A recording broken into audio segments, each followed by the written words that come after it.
হে বন্ধুরা, good morning. তো সকালবেলা উঠে পড়েছি, বৃষ্টি এখন রিমেলের প্রভাব চলছে, তো বুঝতে পারছেন, আপনাদের সাথে শেয়ার করব। আর যেমন ভিজে ভিজে আমি এই যে ফুল তুলছি। তো সোমবার আমাদের নদিয়াতে বৃষ্টি হচ্ছিল, প্রায় মাঝরাত থেকে হচ্ছিল, মোটামুটি 2:30 কি 3টে থেকে হবে বৃষ্টি হচ্ছিল। আমি একদমই টের পাইনি, আমি টের পেয়েছি মনে যাত্রা থেকে টের পেয়েছি। তো বৃষ্টি সেরকম যে খুব ঝমঝম হয়েছে তা নয়, হয়েছে বৃষ্টি, আর হাওয়াটার সঙ্গে খুব ভীষণ দিয়েছে। আর বৃষ্টির মধ্যে ভিজে ভিজে আমি তো ফুল দিচ্ছি, আপনাদেরকে দেখালামই।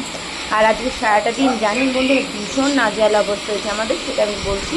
আর এখানে দেখেন গাছে কত সুন্দর সুন্দর ফুল হয়েছে, এত সুন্দর প্রকৃতির হাওয়া দিচ্ছে, তার মধ্যে ঝিমঝিম ঝিমঝিম বৃষ্টি। ও পুরো রোম্যান্টিক ওয়েদার একদম। আর সাথে খিচুড়ি, আজকে এই টিপটিপ করে বৃষ্টি পড়ছে, ঝিমঝিম ঝিমঝিম বৃষ্টি, আর সাথে খিচুড়ি, ডিমের অমলেট হবে, হবে পাঁপড় ভাজা, আলু ভাজা, পটল ভাজা, কত। এই যে অন্ধকার, কারেন্ট নেই, কারেন্ট চুলার মধ্যে পুজো করব। এই যে মোমবাতি জ্বালিয়ে নিয়েছি। আজ আর সারাটা দিন আমাদের সোমবারের দিন বৃষ্টিটা হয়েছে, রিমেলের প্রভাব চলছিল। অনেক জায়গায় বেশ ভালোই শুনছি মুষলধারে বৃষ্টি হচ্ছে, কিন্তু আমাদের নদিয়াতে এখানে খুব একটা বৃষ্টি হয়নি। আর আজকে সারাটা দিন আমাদের কারেন্ট ছিল না, খুব নাজেহাল অবস্থায় গিয়েছে, একবার আসছে তো একবার যাচ্ছে, এইভাবে ভীষণ। আর গোপুসোনার ছোট্ট প্যান্টটা দেখুন কি সুন্দর হয়েছে, আর ওকে সুন্দর করে সাজিয়ে দিয়েছি। অন্ধকারের মধ্যে গোপুসোনাকে কত সুন্দর লাগছে। অন্ধকারের মধ্যে আমি পুজোটাও সেরে ফেলেছি, তারপরে যাব আবার রান্না করতে, আলুর দম করবো আমি আজকে। আলুর দম আর খিচুড়ি হবে আজকে আমাদের বাড়িতে। আর এই বৃষ্টির দিনে তো বললামই আপনাদেরকে খিচুড়ি। আর দেখুন নিচে এখানে আমাদের গ্যাস নামিয়ে আনতে হয়েছে, এত প্রচন্ড হাওয়া দিচ্ছে, আর বৃষ্টি তো সমানে পড়ছে, হাওয়ার জন্য ওখানে গ্যাস যেখানে রান্না সেখানে রান্না করা যাচ্ছে না। আর আজকে আমাদের বাড়িতে হবে খিচুড়ি, আলুর দম। আপনাদের বাড়িতে আজকে দিনে কি কি হচ্ছে অবশ্যই কমেন্টে জানাবেন। এই যে মা এখানে আলু কাটছে, চলুন বাড়িটা একবার দেখে আসি। আর এই যে মিঠু মিয়া ভিজে একসার হয়ে গেছে। মিঠু মিয়া, মিঠু মিয়া, মিঠু মিয়া, মিঠু মিয়া দেখছে আমাকে এখন। এই যে ভিজে গেছে ও, ওকে স্নান করে দেওয়া হয়েছে। ভীষণ প্রচন্ড বৃষ্টি হচ্ছে, এত বৃষ্টিতে ভিজতে ইচ্ছা করছে, কিন্তু কি করবো, ভিজতে তো পারবো না, ঠান্ডা লেগে গেলে এখন আমার আবার মুশকিল, ওই জন্য ভিজতে পারবো না। বেশ ঝড়ও দিচ্ছে তার সঙ্গে খুব। আজকের ওয়েদারটা সত্যি সুন্দর। আমাদের এখান থেকে তো আজ ভোর থেকে বৃষ্টি হচ্ছে, ভোর বলে তো 3টে প্রায় ওরকম থেকে, মাঝরাত থেকে, গরম থেকে।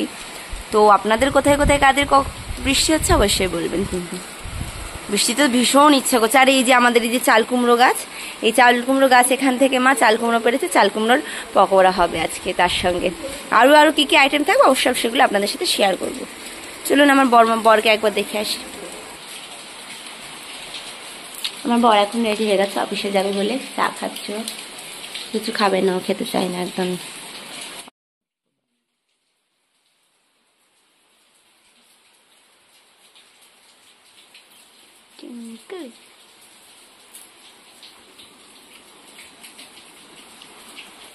আর একটা ছোট্ট নতুন অতিথি গাছ এসছে আমার কাছে, সুন্দর গাছটা বর এনে দিয়েছে আমার বর। আসলে হয়েছে কি, অমিতের দাঁতে একটু ব্যথা ছিল, আজ ব্যথা করছিল রাত্রির থেকেই, রাত্রিবেলা 1:30 সময় ব্যথা করছিল, আবার ভোরবেলা থেকে শুরু হয়েছিল ব্যথা, সেই জন্য বেচারা কিছু খেতে পারলো না, তো আজকে চা বিস্কুট খেয়ে অফিসে গেল। আর এদিকে দেখুন বৃষ্টির মধ্যে পটল ভাজা এদিকে হয়ে গেছে, আর এদিকে আমি আলুর দম করতে বসে পড়েছি, তারপরে করবো তো চাল কুমড়োর পকোড়া। তো আজকে চাল কুমড়োর পকোড়া আর আলুর দমটা অসাধারণ হয়েছিল খেতে, দারুণ হয়েছিল খেতে। আপনাদের সাথে সবটাই পুরোটাই শেয়ার করব, ভিডিওটা একদম স্কিপ না করে দেখতে থাকবেন। তো আজকে দেখুন আমি, মা আর বাবা 3জন মিলে খেতে বসে পড়েছে। আজকে আমাদের আইটেমে কী কী ছিল, খিচুড়ি ছিল, গরম গরম খিচুড়ি, তার উপরে তো একদম ঘি ছড়িয়ে নিয়েছে, একদম বাঙালির জমিয়ে খাবার, পটল ভাজা, সাথে পাঁপড় ভাজা, আর ছিল আলুর দম আর চাল কুমড়োর পকোড়া।